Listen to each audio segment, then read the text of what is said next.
So in this video today, we're going to go over inscribed angles and actually triangles and quadrilaterals inscribed in a circle. Our objectives are that we can measure, you can find the measure of an inscribed angle and that you can use inscribed angles and their properties to solve problems. So those are our objectives today. First of all, an inscribed angle is an angle whose vertex is on a circle and whose sides contain chords of a circle. So let me show you what I mean. So notice we have a chord here, ED, and we have a chord here, EF. Now where those two meet right here, that is the vertex.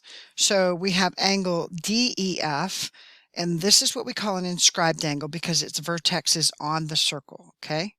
And the two sides of the angle are chords. Then we have what's called an intercepted arc. So the intercepted arc here is the arc that subtends or basically closes in that angle, okay? So an intercepted arc, this is another blank of y'all's, consists of the endpoints that lie on the sides of an inscribed angle and all the points of the circle between them. So basically it's an arc, okay? A chord or arc subtends an angle if its endpoints lie on the sides of the angle. So notice that the endpoint of this arc here, DF, lies at the end of the angle here. So that's what subtends mean, okay? So our inscribed angle theorem is the measure of an inscribed angle is half the measure of its intercepted arc. So if I tell you that this angle right here is 80 degrees, then half of that would be 40. So that angle right there is 40, okay? So obviously the converse is true, right? So if I told you that this was, let's just say 45, then that arc is going to be twice that. So that's going to be 90, right? Just so you understand. So basically the angle is half the arc, which means that the arc is twice the angle, okay?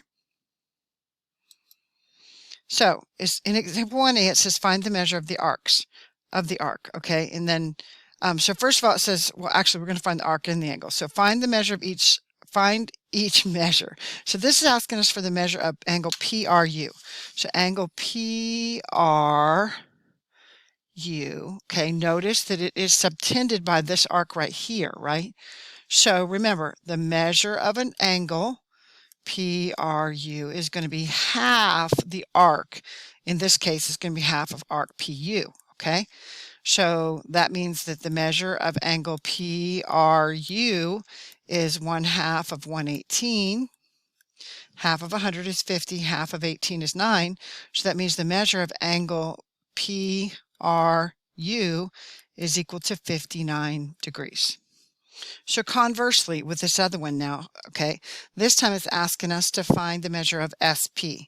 So that's this arc right here. So to find the measure of arc SP, we're going to do 2 times the angle that it subtends, okay? So that means we're going to look at this angle right here, which is SRP, right? Okay, so there's going to be 2 times the measure of angle SRP, okay? So the measure of arc SP, is going to be equal to 2 times 27. So the measure of arc SP, I guess I should make that more look like an arc, y'all, is equal to 54 degrees. Okay. So now I'd like you guys to find the measure of arc ADC,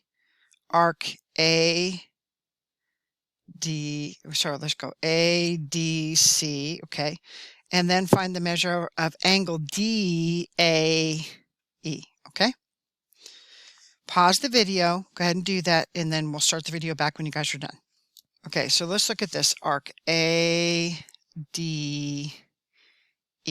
okay? So to find that, we can see ADC, sorry, got to keep going, ADC. So notice here, this is the angle that is being subtended by that arc, right? Okay, so what was the measure of the angle? So again, the arc is twice the angle. So the measure of arc ADC is going to be equal to 2 times the angle, the measure of angle ABC, right? So the measure of arc ADC is equal to 2 times 135. 2 times 100 is 200. 2 times 35 is 70. So that's going to be 270 degrees. Doing a little mental math here. Okay, then it's asking us for angle DAE. Angle DAE is subtended by this arc right here, DE, right? So the measure of angle DAE is going to be 1/2 arc DE, right? So the measure of angle DAE is equal to 1/2 of 76. And you guys can do that in your calculator, right? So the measure of angle DAE is equal to 38 degrees. So the thing you want to remember here is, again, that the angle is half the arc and the arc is twice the angle. So you guys got to memorize that, okay? So this is what we call a corollary. So basically a corollary is something that we can say because of what we already know. So this says if an inscribed angles of a circle intercept the same arc or are subtended by the same chord or arc, then the angles are congruent. So notice here we have this arc AB right here. Y'all see that? Well, we have this angle up here, ACB, that is subtended by that black arc. We also have angle ADB that's subtended by the same arc. And ultimately one more, AEB. So what that means is that all of these angles are congruent. So that means angle C and angle D and angle E here, which would be called ACB and ADB and AEB, are all congruent. And the reason they're congruent is because they are all subtended by the same arc. Okay, so now let's see if we can figure this out in this drawing right here. So it says find the measure of angle ABD. So let's see if we can find that. Well, no, you know what? Let's do that in different colors so we can see it more clearly. ABD is this right here. So let's see if we can see the arc that subtends it. Do you see that arc right there? So to find the angle, what are we going to do? We're going to take half the arc, right? So we're going to take 1/2 arc AD, right? So that's going to be equal to 1/2 of 86. Half of 80 is 40. Half of 6 is 3. So this is going to be 43 degrees. Okay? All right, the other one is an arc. Okay, so this time it's asking us for arc BC. Okay? I'll pop this up here a little higher so we can see it. Okay, so we're looking for arc BC. So that means we're looking for this arc right here. So let's see if we can find the two sides of the angles that make up that arc. Okay, right there and right there. So what is the angle measure here? So this time, remember, if we have the arc, we're going to, if we have the angle, we're going to go 2 times angle CAB, right? CAB to get the arc, right? So arc BC, sorry, is going to be 2 times 60. Hang on just a second. 2 times 60, which is equal to 120 degrees. So again, remember, the arc is twice the angle is half the arc. Okay? All right, so now here's a couple more that go along with that. So an inscribed angle subtends a semicircle if and only if the angles are right angle. Okay? So notice this is a right angle here. Okay? And so that means here's the two sides of our angle, right? And that is the part of the circle that subtends it. So how much of the circle is that? Isn't that 180 degrees because it's half the circle? So there we go. That makes sense, right? Because that angle is a 90-degree angle, which means that the arc that subtends that angle has to be twice it, and 2 times 90 is 180. Okay? So let's do a couple examples here. We're going to do these top to bottom. So we're going to do our example here, and then our check it out, and then our example and our check it out, okay? Because these are similar problems. So it says, find the angle measure in the inscribed triangles, okay? So here's the deal. Because this is half the circle here, right? This is a diameter, right? Y'all see that? That means this has to be a right angle. Why? Because the arc that subtends it is 180 degrees, that means this has to be 90 degrees. Y'all see that? Okay, so that means then to find A and to find WX WZ y, which we know the measure of WZY is 90, right? So this is 90 degrees, and we know that because it's half of 180, okay? But to find the measure of angle A, we're going to say 5A plus 20 equals 90. Subtract the 20 from both sides. So that's going to be 5A equals 70. Then we're going to divide both sides by 5. So A is going to be equal to 14. Plug it back in to make sure. 5 times 14 is 70, plus 20 is 90, okay? All right, now I'd like you guys to go ahead and do this. You try down here. Let's check it out. Go ahead and solve for Z this time. Pause the video. Okay. All right, so once again, notice this is 180 because it's half the circle, because that's a diameter right there. Y'all see that? So this is 180. That means this has to be 90, right? So once again, we're going to say 90 equals 8Z minus 6. Add 6 to both sides. So that's 96 equals 8Z. Divide both sides by our 8. So that means Z is equal to however many times 8 goes into 96, right? So trying to find that on my paper. 12, right? Yeah, 12 times 8 is 96. Got that? All right, so here's the next one. This one says find B and find the measure of angle LJM, okay? So notice here again that we have two angles, but they're both being subtended by the same arc. So there's our arc. Here's one of our angles, right? It's being subtended by LM, arc LM. And so that was LJM is being subtended by arc LM. Here, again, we have another angle. LKM is also being subtended by our red arc LM. So that tells us that these two angles are congruent, okay? Which means we're going to just say that angle LJM is congruent with angle LKM, right? So we're just going to set those two equal to each other when we try to solve for B. So 5B minus 7 is equal to 3B. So I'm going to go ahead and subtract 5B from both sides. So that's going to be gone from there. That gives me negative 7 is equal to negative 2B. Divide both sides by negative 2. So that means B is equal to either 7 over 2 or 3.5, right? So now it doesn't just say we have to solve for B here, but now we have to plug B back in to LJM, right? See, it's saying to solve for LJM. So now we're going to plug it back in there.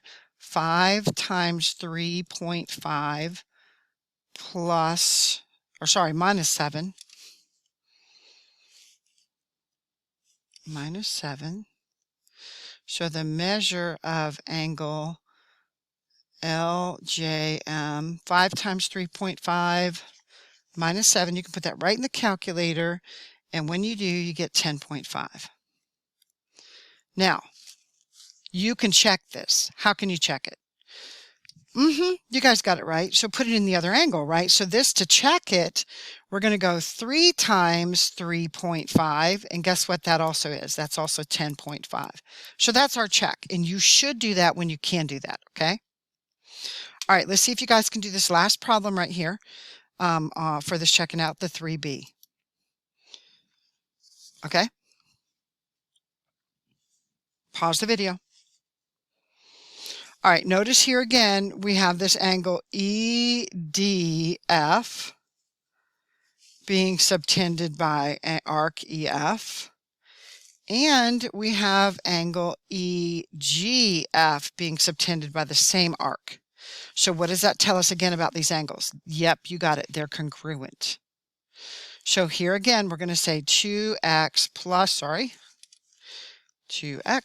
I was trying to jump ahead. 2x plus 3 equals, because they're congruent, 75 minus 2x. So here again, I'm going to add 2x over here and add 2x over there. So now that's gone. So that gives me 4x over here. And then I'm going to subtract 3, and I'm going to subtract 3. So that's going to give me 72. And how many times does 4 go into 72? It goes in 18 times. So we're going to divide both sides by 4 here. So x equals 18. So that's what x equals, but what do we have to do with the x? Yes, we're going to find the measure of angle EDF by plugging that x back in. So EDF is our red angle over there, so we're going to go 2 times 18, that's 36, plus 3, so that means this is 39 degrees. Once again, how can we check it, guys? Yep, you got it. So we're going to put it in the other one as well. So we're going to go 75 minus 2 times 18. So 75 minus 36 is also 39 degrees. So it did check out. All right, last thing we're doing today is we're going to talk about quadrilaterals that are inscribed in a circle. When a quadrilateral, which is a four-sided object, is inscribed in a circle, then its opposite angles are supplementary. So first of all, you need to know that that means there's 4 sides. And what does supplementary mean? 180 degrees. Y'all got that, right? Okay. So that means when I add these 2 angles together, they equal 180. And when I add these 2 angles together, they should equal 180. Okay. That's what this means.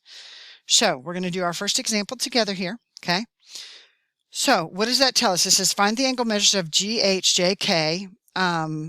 First find the value of B, then find the measure of each angle. So we can see that angle G plus angle J here is equal to 180, and that's already written on your paper, right? So what we're going to do then is we're going to plug in these values and set them equal to 180 and solve for B, and then we're going to plug B back in and we're going to find all the angles, okay? So this means we're going to say 3B plus 25 plus 6B plus 20, that equals 180. We're going to combine our like terms. We got 2 B's. So we're going to put the 3B plus a 6B. That's going to give us 9B. We got 25 plus 20. That's 45. And that still equals our 180. Then we're going to subtract the 45 because that's our like term with what's on the right. So that means 9B is equal to 135. And then how many times does 9 go into 135? We're going to divide both sides by 9. So B is equal to 15. Now, what we have to do with that is we have to plug it in to find all our angle measures, okay? So I'm going to go ahead and start with G. So the measure of angle G is equal to 3 times 15. That's 45 plus 25 is, what is that, 70? Okay, so now I know that the other angle should be 180 minus 70, which is 110. So let's just check it out. So now we're going to do the measure of angle J. That's going to be equal to 6 times 15. That's 90 plus 20 is equal to 110. Now those 2 angles right there should equal 180. And if they don't, then we know we did something wrong. Okay, now we're going to go on and we're going to find the measure of angle K. So that's going to be 10 times 15, which is 150. Minus 69, 150 minus 69 is 81 degrees. Now, again, we don't have any measure of B down here for H. Y'all notice that? So what we're going to do to find the measure of angle H is we're just going to take 180 minus our 81. Because those 2 angles, these 2 angles right here, they're opposite angles. They should add up to be 180, okay? So when we do that, we're going to get 99 degrees here. So here again, add them together. That's your check, right? Add them together, they should equal 180. All right, so here's your last problem on this page and for these notes. So go ahead and do this and come back to me when you're done. And remember, opposite angles are supplementary. Okay, so we're looking for a pair of opposite angles that have the same variable. So notice here that M and K are opposite angles that both have a value. Okay, so we're going to say 4x minus 13 plus 33 plus 6x. And again, these have to add up to be 180 because they're opposite angles. So 4x plus 6x is 10x. 33 minus 13 would be 20. That equals 180. And then we're going to subtract 20 from both sides. So that means 10x equals 160. So divide both sides by 10. So x is equal to 16 here. Okay. So once again, you have to plug that back into your values to get your angle measures. So I'm going to actually start with K this time. So the measure of angle K is equal to 33 plus 6 times 16. So just do that in your calculator again. That gives us 129 degrees. Now again, if we were to subtract 129 from 180, that should give us the measure of angle M. The measure of angle M here is 4 times 16 minus 13. Again, do that in your calculator. When you do, you get 51 degrees. Now here's your check. Again, add those two together. Do they equal 180? They should. And if they don't, you know you did something wrong. Okay, so now we're going to go ahead and find the other angle we have here. These are our other two opposite angles, J and L. So we're going to find the measure of angle L, and that's going to be equal to 9 times 16, and that we're going to divide that by 2. So when we multiply 9 times 16 divided by 2, that's 144 divided by 2, which is 72 degrees. Now, to find J, the measure of angle J, remember again, opposite angles have to be supplementary, so we're going to take our 180, we're going to subtract from it 72, and that's going to give us 108 degrees for angle J. Okay, and again, your check, add them together, make sure they equal 180.